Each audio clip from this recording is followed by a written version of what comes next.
독일의 철학자 마틴 하이데거가요, 이런 말을 했습니다. 언어가 존재의 집이다. 그러니까 말하는 언어가 자기가 존재하는 집이다라고 얘기를 했대요. 또 비트겐슈타인은 이런 말을 했대요. 말을 한다는 것은 삶의 형태를 나타낸다고 정의를 했어요.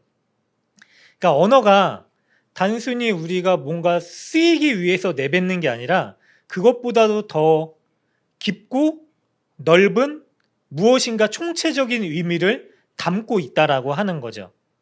그래서 언어에는요, 이들의 공통된 주장과 더 깊고 넓고 총체적인 의미를 무엇으로 생각할 수 있냐면 우리의 삶, 그리고 우리의 인격, 그리고 문화, 그리고 신앙까지도 표출된 게 바로 언어입니다. 여러분, 우리가 또 가족들 만나잖아요. 특별히 사랑하는 사람들한테요, 우리 말을 통하여서 상처 주지 않기를 바래요.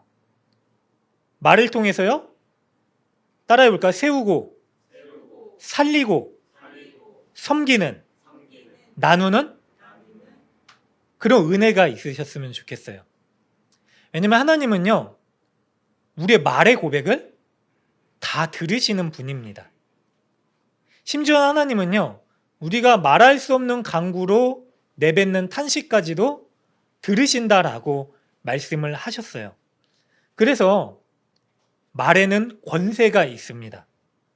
우리가 내뱉은 언어를 하나님께서 들으시기 때문에 능력이 있고 힘이 있죠. 그리고 우리가 내뱉은 대로 우리의 삶이 그렇게 사라지기도 합니다. 근데 사실 반대죠. 우리가 살아가는 게 입술로 표출되는 거예요. 그런데 반대로 우리가 내뱉은 대로 우리가 살아갈 수 있어요. 그래서 우리가 우리의 입술을 사용해서요, 하나님의 은혜를 나눌 수 있는 통로가 되시길 주님의 이름으로 간절히 축원합니다. 아멘이시죠? 제가 서두에 이런 말씀을 드렸냐면요, 오늘 솔로몬의 기도의 내용이 나옵니다. 그런데요, 하나님께서 이 기도대로요, 응답을 하세요.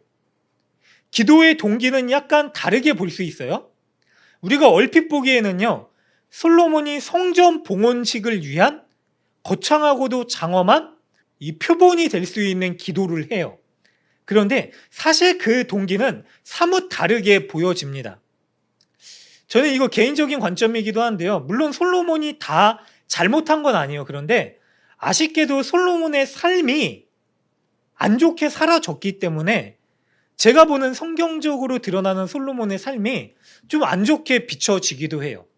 그렇다고 솔로몬의 모든 부분들이 다 하나님 앞에서 잘못된 건 아니에요. 그가 하나님 앞에 하나님 나라의 백성들을 위해서 지혜를 구했던 것, 그리고 어쨌든 하나님의 성전을 세우고 하나님 앞에 신실한 모습으로 무엇인가를 하려고 했었던 것은 귀히 볼만하지만은요, 그러나 아쉽게도 삶의 결과가 안 좋게 나타납니다. 심지어는 믿음이 없는 사람보다 더 악한 삶을 말로에는 살게 돼요. 그게 오늘 8장 이후에 9장, 10장, 11장에 계속해서 나타나게 돼요. 그래서 솔로몬에 대해서 이 표현하고 있는 이 성경 저자의 표현이 사뭇 다르게 보여지기도 하고요. 또 강조되는 점들을 보면은요, 그렇게 느껴집니다. 그럼 어쨌든 하나님께서는 이 솔로몬의 기도를 분명히 들으시고 응답하셨어요. 여러분, 그래서요, 부탁드리고 싶은 거는요, 우리가 우리의 입술을 통해서요, 하나님께서 원하시는 생명을 살리고 섬기고 세우는 말로 살아갈 수 있는 권세 있는 삶이 되기를 바라요. 그 은혜로 살아갈 수 있는 게 바로 그리스도인들의 복된 능력입니다. 복음의 통로. 자, 말씀으로 들어가도록 하겠습니다.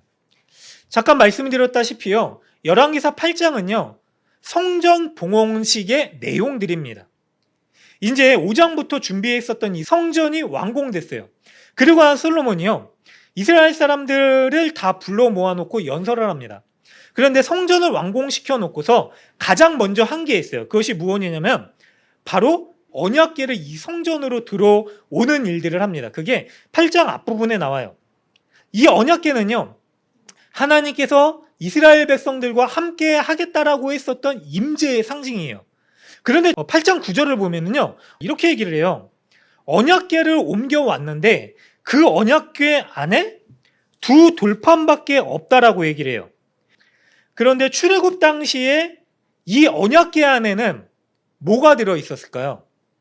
두 돌판 십계명과 하늘에서 내리는 음식이었던 뭐였죠? 두 글자? 만나.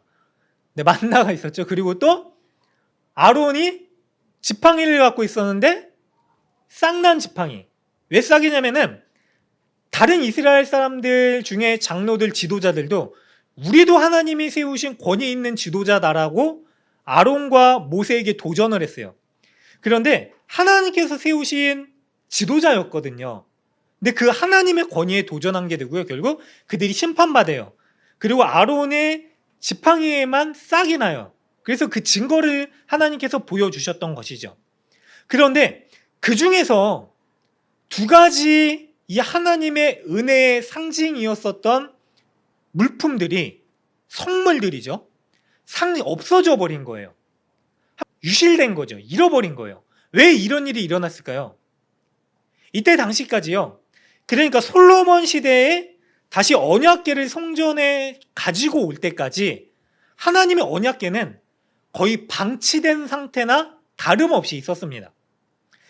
생각해 볼까요? 여러분, 성전을 짓는 게 중요합니까? 아니면은 하나님의 임재를 날마다 경험하는 게 중요합니까? 성전의 존재 이유가 뭐죠? 하나님의 임재를 경험하기 위한 자리예요. 그리고 성전에서 하나님의 임재를 경험해요. 그리고 그 자리에서 나아가서 삶에서 하나님의 임재와 함께 살아가기 위한 자리입니다. 그렇다고 이 교회당이 성전은 아닙니다, 여러분들. 이곳은 예배당이에요. 예배를 드리기 위해서 모인 자리예요. 왜 예배당이냐? 그리고 교회당이냐? 이곳이 왜 성전이 아니냐? 이곳에서는 제사를 더 이상 드리지 않아요. 성전은 제사를 드리는 자리였어요. 그래서 죄 많은 우리가 죄사함을 얻고 하나님의 임재를 경험하는 자리예요. 그래서 하나님의 임재가 가시적으로 또는 하나님의 언약의 상징으로 있었던 유일한 구약시대의 자리였기 때문에 성스러운 자리였고요. 그래서 성전이었었던 거예요. 그래서 그 성전은 아무나 함부로 들어갈 수 없었습니다. 죄의 문제가 해결돼야 돼요. 그래서 제사가 드려졌고요. 심지어는 제사장들도 하나님의 임재의 상징이었었던 이 궤가 있는 지성소 안으로 들어갈 때에는 하나님의 얘기하신 대로 거룩의 정결들을 지켰어야 됐어요. 어쨌든 이 성전은요, 하나님의 임재를 경험하기 위한 자리였어요. 그런데 아이러니하게도 하나님의 임재의 상징이었었던 언약궤는 방치되고 있었던 거죠. 그리고 성물도 유실됐어요. 자, 그럼 이 성물들이 의미하는 것은 뭘까요? 사실 여기에 있었던 두 돌판 십계명 그리고 아론의 쌍난 지팡이 만나는요, 다 이스라엘 백성들이 하나님 앞에 죄를 지었었을 때의 징표였어요. 자, 십계명을 주셨을 때 이스라엘 백성들이 하나님이 아닌 다른 우상을 섬기고 원망하는 일들을 했어요. 자, 만나를 주셨을 때 이스라엘 백성들이 하나님한테 먹을 거 없다고 불평과 원망을 했어요. 맞죠? 아론이 지팡이를 잡고 지도자 역할을, 리더십을 발휘했을 때 당신만 지도자냐, 우리도 지도자다 원망을 했어요. 이게 왜 그런데 이 원망의 결정체들이 언약궤의 은혜 안에 들어갔냐면은 하나님께서 이 원망의 죄악들을 덮어주신 거예요. 어떤 말이냐면 하나님께서 은혜로 우리의 죄를 덮어주신 증거다라고 하는 것을 보여주신 거예요. 내가 너의 죄를 덮어줬다. 우리의 죄가 덮어진 거예요. 그래서 은혜고 우리는 하나님과 가까이 할 수 있는 약속의 자녀가 된 거예요. 그리고 이 하나님의 임재의 상징인 언약궤를 이스라엘 백성들이 늘 가까이 하면서 그 하나님께서 내 죄를 사하여 주셨었던 은혜의 약속을 떠올리죠. 그래서 약속의 상징물이 된 거예요. 근데 보세요. 정작 안타깝게도 이 열왕기 상의 모습들은요, 하나님이 원하시는 모습들은 비춰지지 않고 인간이 주도적으로 인간이 원하는 것들을 하는 모습으로 계속 드러나게 돼요. 왜 그러냐면 그 결과 이스라엘이라는 나라는 완전히 산산이 분해됐고요. 그들의 죄악 때문에 하나님 원하시는 삶을 살지 않아서 포로로 끌려가요. 그리고 이 열왕기 상하는 포로로 끌려간 이스라엘 백성들에게 여전히 이 하나님의 언약이 존재하고 있는가, 그것에 대해서 희망을 주기 위해서, 소망을 주기 위해서 쓰여진 책이기 때문에 그렇습니다. 어쨌든 방치된 이 언약궤를 솔로몬이 다시 가지고 옵니다. 그리고 나서 이스라엘 백성들을 향해서요, 12절부터 보면은 연설을 합니다. 그런데 또 이 연설의 내용들을 보면요, 아쉬워요. 이 하나님의 약속이 다윗 왕의 때부터 약속되어져서 바로 나로 인하여서 성취되어졌다. 17절에 내 아버지 다윗이 이스라엘 하나님 여호와의 이름을 위하여 성전을 건축할 마음이 있지만 그렇게 하지 못했고, 여호와께서 그 이름을 위해서 나를 통하여서 성전을 건축하셨다. 그러니까 이스라엘 백성들을 다 모아놓고 하나님께서 나를 통하여서 성전을 건축하셨고, 바로 내가 다윗의 이 정신적인 혈통을 따라서 여러분들 앞에 세워진 정통 있는 왕이고, 그리고 하나님으로부터 인정받는, 하나님을 위해서 이 성전을 봉헌한 바로 왕인 나다라고 하는 것을 계속해서 강조합니다. 성경에 나타난 강조는요, 같은 단어가 계속 반복돼요. 그리고 이 동사적으로도 강조되는 것을 계속 봅니다. 근데 솔로몬이 그걸 강조하고 있었던 거예요. 바로 나다. 입술로는 하나님께서 하셨습니다. 하나님께서 계획하셨습니다. 하나님께서 이루셨습니다. 근데 나를 통하여 이루셨습니다 라고 얘기를 했었던 거죠. 여러분, 우리가 신앙생활 할 때 그럴 때가 많이 있어요. 그런 사람들 볼 때도 있습니다. 그런 분들, 하나님께 영광을 돌립니다. 하나님께서 나를 통하여 이런 위대한 역사를 이루셨습니다. 근데 사실 진짜 겸손한 하나님의 사람들은요, 나를 드러내지 않죠. 그냥 하나님께서 하셨습니다로 끝내게 돼요. 근데 그게 아니라 하나님께서 하셨는데 나를 사용하셔서 나를 통하여 드러나셨습니다로 끝맺으면은 어디에 강조점이 사실 있는 걸까요? 후자죠. 내가 했다예요. 내가. 그만큼 나는 하나님께서 사용하시는 사람들입니다 라고 하는 게 되는 거죠.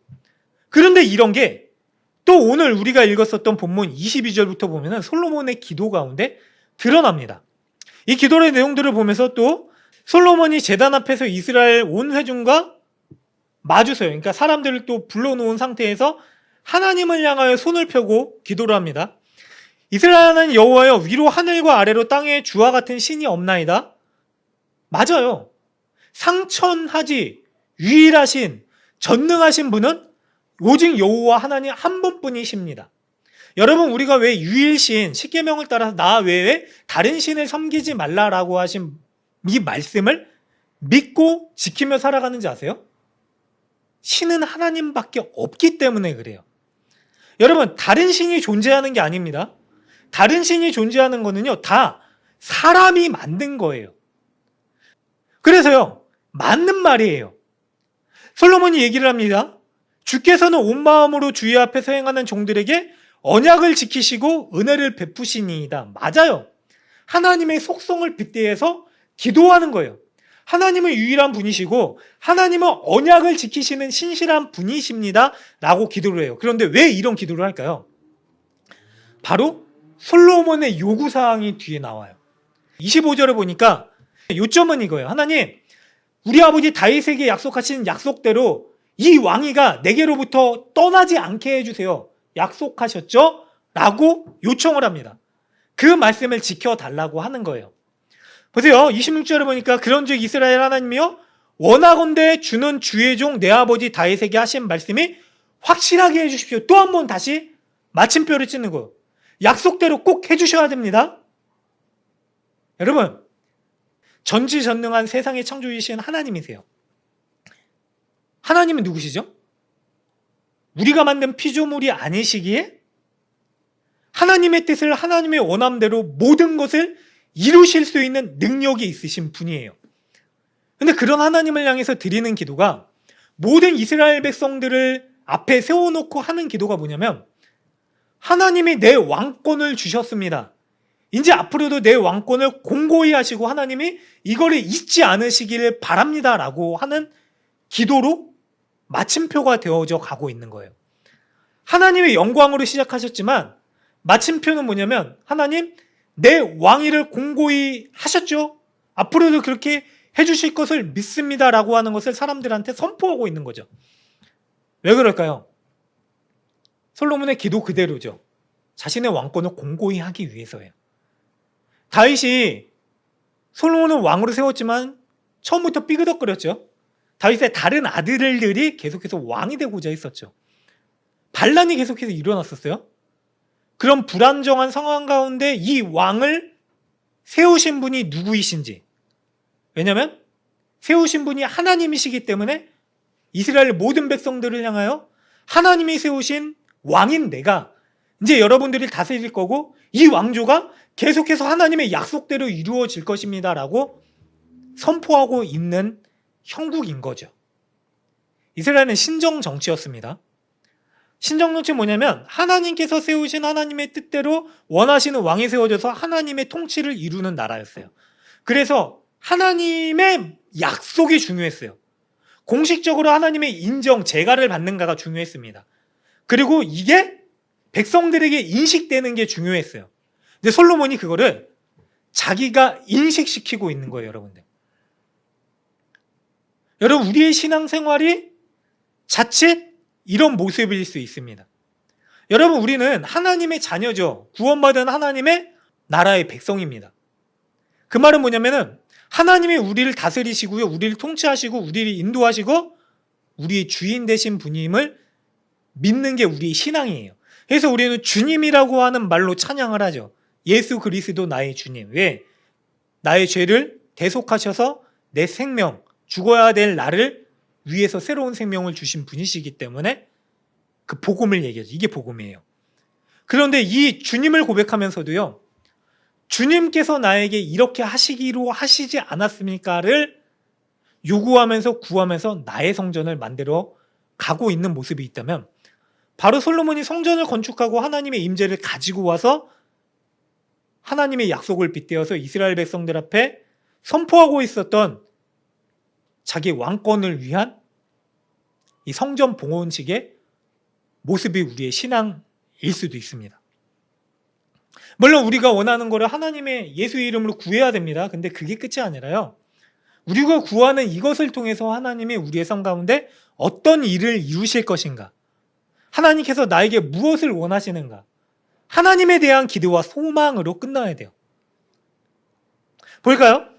27절에 보니까 솔로몬이 이런 고백을 해요. 하나님이 참으로 땅에 거하시리니까 하늘과 하늘에 하늘이라도 주를 용납하지 못하겠거든 하물며 내가 건축한 이 성전이오리까. 맞는 말이에요.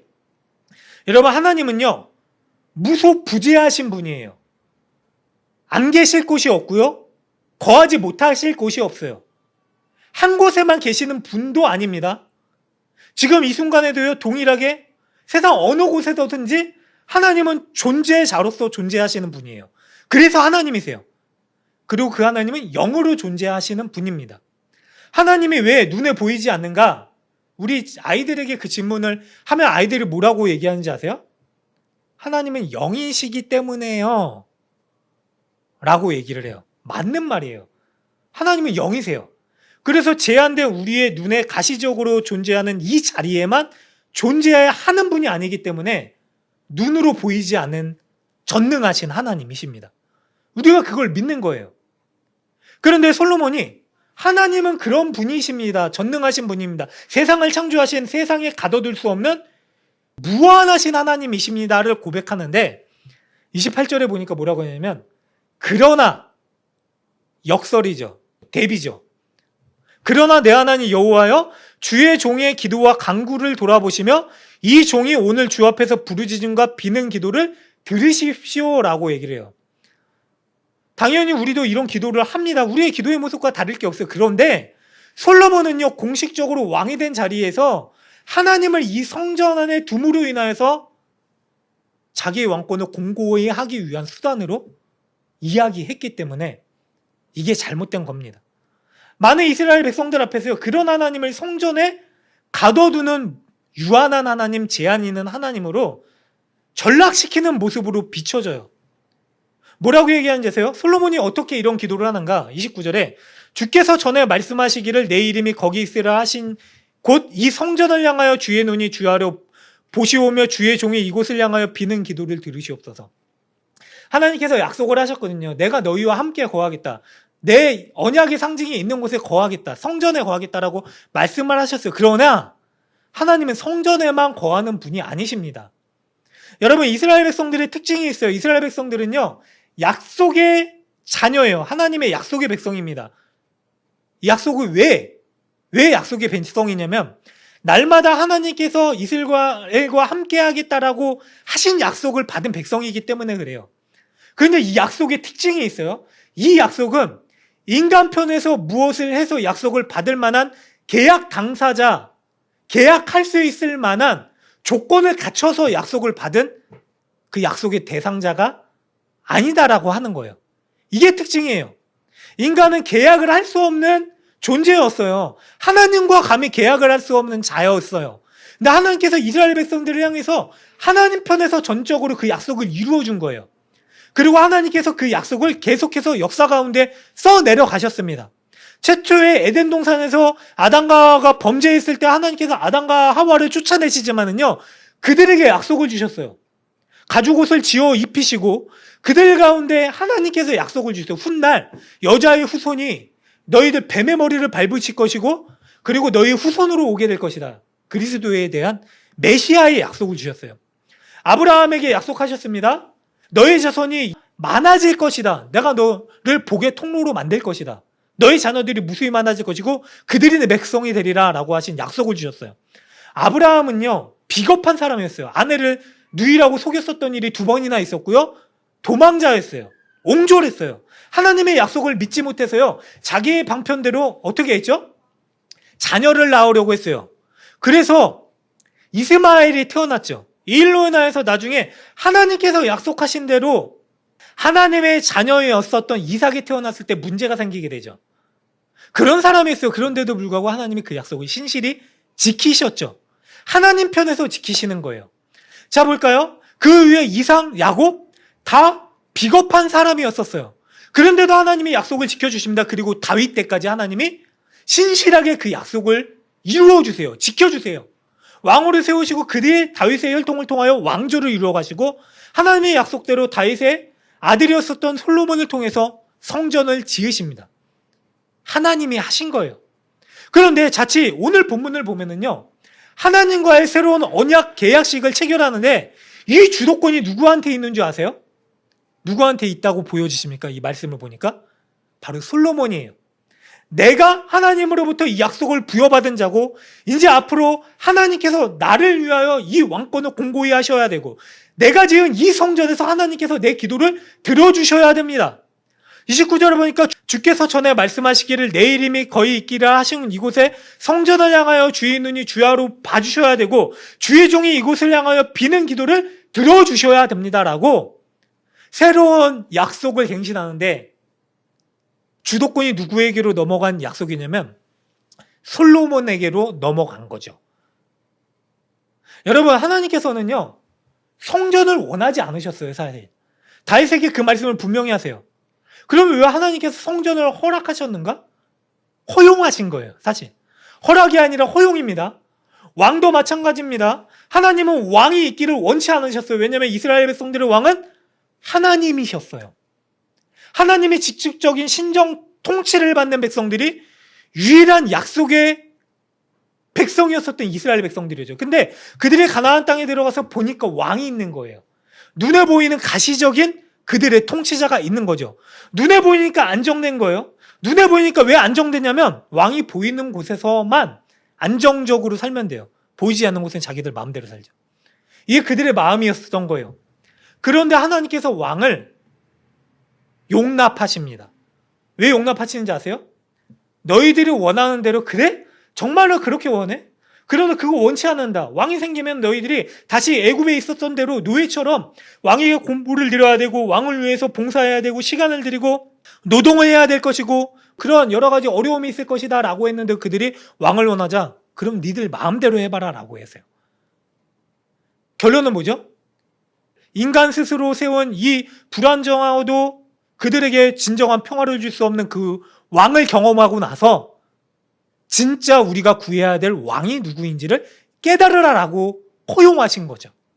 여러분, 우리를 죄 가운데 두시는 이유도 그거예요. 우리에게 자유의지를 두셔서요, 죄를 행하라고 하신 게 아니에요. 자유의지를 두셔서 죄가 아니라 하나님이 원하시는 일들을 선택하게 하셨는데 우리는 죄를 택해요. 근데 하나님께서 그걸 두실 때가 있어요. 왜 그런지 아세요? 그 죄의 끝이 무엇인지를 깨달아 알아서 비로소 너무 늦지 않은 때 하나님께로 돌이키기를 원하셨기 때문에 그런 거죠. 성전도 마찬가지입니다. 사람이 원하는 성전을 세웠어요. 다윗이 원했어요. 솔로몬이 지었어요. 솔로몬이 짓고 나서 이 성전을 하나님께서 나를 통하여 지으신 성전이고 이곳에 하나님이 계셔야 됩니다라고 얘기를 해요. 이제 이곳에서 내 기도를 들어주십시오. 하나님께서 그거를 허용하세요. 그리고 나서 진정으로 진짜 성전이 어떠한 모습인지를 이스라엘 백성들이 깨닫게 하시죠. 아쉽게도 이 성전은 다 허물어집니다. 역사상 그렇죠. 자, 솔로몬 이후에 솔로몬의 이 가증한 우상 신을 섬기는 이 죄악으로 인하여서 그 후에 나라는 분열되고요. 솔로몬이 들여온 천여 명이다 되는 이 처첩들에 믿고 있었던 신들이 예루살렘에 산당이 세워져요. 온통 산당천지가 된 거예요. 거룩한 도성이. 그리고 나서 이 성전은 결국 이스라엘 멸망 이후에 허물어지게 되죠. 이방인들의 침공으로 인해서요. 성전은 도리에 돌 하나도 남지 않아요. 훗날 이스라엘 백성들이 이곳에 돌아와서 성전을 짓습니다. 그런데 그것 또한 예수님이 예언하신 대로 도리에 돌 하나도 남지 않고 허물어집니다. 그리고 나서 생각하는 거죠, 사람들이. 그럼 우리가 성전의 기능을 어떻게 수행해야 되는가? 성전의 기능, 죄사함을 통하여서 비로소 하나님의 임재를 경험할 수 있는 이 은혜를 어떻게 경험해야 되는가? 하나님의 신실하신 약속대로 다윗의 혈통을 통하여 보내주신 예수 그리스도를 통하여서 우리가 진짜 이 성전의 참 기능을 회복하고 이제는 눈에 보이는 가시적인 성전 그 안에서 드려지는 예배의 행위를 통해서 그 은혜를 얻는 것이 아니라 이제는 예수께서 내 안에 존재하심으로 인하여서 변화된 새 생명을 입은 하나님의 백성으로서 살아가는 그 삶 가운데 하나님과 함께하는 은혜를 경험하는 백성이 되게 된 것을 깨닫게 되는 것이죠. 그래서 여러분들, 하나님께서는 이 신실한 약속을 끝내는 우리에게 주세요. 그리고 이루십니다. 솔로몬이 비록 하나님 앞에 이런 기도를 해요. 약속을 조건으로 해대갑니다. 하나님 이런 약속하셨죠? 하나님 이렇게 말씀하셨잖아요. 그러나 그 동기와 원함은 솔로몬 개인적인 왕권을 위한 원함이었을지라도 하나님께서 이걸 들어주세요. 하나님께서 솔로몬의 간구를 들어주세요. 그리고 30절에 주의 종과 주의 백성 이스라엘이 이곳을 향하여 기도할 때에 주는 그 간구를 들으시되 주께서 계신 곳 하늘에서 들으시고 들으시사 사하여 주옵소서라고 기도합니다. 이스라엘 백성들이 참 희한하게 솔로몬이 이 기도를 하나님께서 들으세요. 왜 이런 기도를 하는지 솔로몬도 몰랐을 거예요. 그런데 이스라엘 백성들이 망하고 바벨론의 포로로 끌려가고 나서 이 기도를 그대로 드리죠. 무너진 하나님의 전을 향하여 이들이 기도했을 때 포로로 끌려간 다니엘과 그의 친구들이 무너진 하나님의 전이 있는 이 성소를 향하여 기도했을 때 하나님께서 그들의 기도를 들으시고요. 이스라엘 백성들을 다시 회복시키기 위한 일들을 하시고 다시 성전을 재건시키시죠. 이게 뭘 의미할까요? 바로 하나님의 신실하심을 의미합니다. 여러분, 하나님은 신실하십니다. 신실하시다라고 하는 것은 무엇이냐면요. 하나님은 약속을 꼭 절대로 지키시는 거짓 없으신 변개하지 않으시는 하나님이시다라고 하는 사실입니다. 우리가 믿는 하나님은 그런 하나님이세요. 그렇기 때문에 때로는 약속을 약속대로 믿지 못하고 살아가는 우리가 약속과는 동떨어진 죄악된 삶을 살아갔었던 우리가 죄의 늪에 허우적거리면서 넘어져서 실패해서 좌절하여 쓰러지고 있었던 우리가 그럼에도 불구하고 자격이 없지만 하나님의 약속을 붙들고 부르짖을 때에 그 하나님께서는요, 다시 우리를 일으켜 주시는 은혜가 많으시고 사랑의 본질이신 그 하나님이십니다. 그래서요, 우리가 믿는 하나님은 유일하신 그 사랑을 우리 가운데 드러내 주신 분이십니다. 여러분, 솔로몬조차도요, 이 말씀대로, 이 약속대로 하나님 앞에 신실히 하지 못하는 일들을 행해요. 이스라엘 백성들도 다 마찬가지죠. 근데 하나님께서요, 하나님의 약속을 역사 가운데 이루세요. 성전을 짓습니다. 근데 이 성전 무너집니다. 근데 이 성전의 터가 어떤 곳인지 아세요? 하나님께서 과거에 약속하셨던 아브라함이 모리아산에서 하나님이 원하셨던 대로 아들 이삭을 바치기 위해서 제단을 쌓았었던 곳입니다. 여러분, 그 제단에서 아브라함이 순종하여 아들을 바치려고 했을 때 하나님께서 무엇을 준비하셨냐? 에베네셀 하나님. 하나님께서 준비하신 제물을 통하여 아브라함에게 제사를 드리게 하세요. 그리고 그것이 아브라함에게 은혜의 언약의 표징이 되었죠. 내가 하는 게 아니라 하나님께서 준비하신 것을 믿고 그것을 붙들고 살아가는 것이구나. 그 준비된 양은 곧 우리 가운데 오실 예수 그리스도 어린 양으로 하나님께서 약속하셨고 이루어 주셨죠. 여러분, 다윗이 이곳에서 또 하나님께 제사를 드립니다. 다윗이 하나님 앞에 범죄합니다. 인구조사를 해요. 그래서 이스라엘 백성들 가운데 전염병이 옵니다. 심판받아야 돼요. 다윗이 심판받아야 됩니다. 그런데 그때 하나님 앞에 제단을 쌓아요. 그곳에서 다윗이 이 밭을 사고 제사를 드렸었던 곳이 바로 이 모리아산 솔로몬이 성전을 지은 이 자리였습니다. 그리고 성전을 지은 솔로몬의 때에 그 이후에 이 성전은 무너지지만 바로 예수께서 이 성전의 본체로 머리 대신 주인으로 오시고요. 이 성전을 어떻게 다시금 지으셨는가? 바로 이 성전이 자리하고 있었던 골고다의 십자가를 지심으로 하나님의 영원하신 언약을 성취하시고 완성하십니다. 그래서 신약의 백성들은요, 십자가에서 성전의 주인으로 우리 가운데 은혜의 언약을 완전하게 체결하신 그 예수의 은혜를 붙들고 살아가는 예수가 존재하는 성전으로 살아가게 되는 것이죠. 사랑하는 여러분들, 그래서요, 우리는 오늘도 그 약속을 붙들고 성전으로 살아가는 하나님의 사람들이 되었습니다. 이미 되었어요. 우리의 어떠함이 성전이 되기 위한 조건이 아니라요, 하나님이 신실하셨기 때문에 하나님의 신실하심을 붙들고 성전으로 살아가는 거예요. 때로는 죄로 인하여 넘어질 수 있습니다. 솔로몬과 같이요, 개인의 이익을 위하여 강구할 수 있습니다. 그러나 여러분, 잊지 마십시오. 하나님은 신실하신 분이십니다. 하나님은 약속을 이룬 분이십니다. 예수님이요, 그 약속을 이미 우리 가운데 이루어 주셨습니다. 독생하신 예수께서 우리 가운데 존재하심으로 인하여서 임마누엘 하나님, 하나님이 우리와 함께 하시느니라 라고 하신 하나님의 임재를 우리 가운데 나타내 주셨어요. 우리는 그 예수를 붙들고 살아가면 되는 거예요. 여러분, 우리 가운데 함께 하시는 그 예수를 잊지 마시길 바랍니다.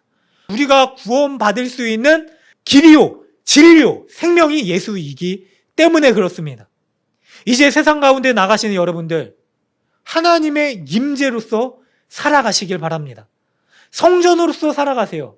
교회당에서 예배드리는 이 자리만 성전이 아니라요, 나아가서 여러분들이 살아가는 그 자리에서 성전으로 살아가시길 바랍니다. 성전은 뭐죠? 하나님의 임재를 드러내는 겁니다. 여러분들의 삶의 행실, 여러분들이 하는 행동 모두 일거수일투족을 여러분들 만난 사람들이 이제 보게 될 것입니다.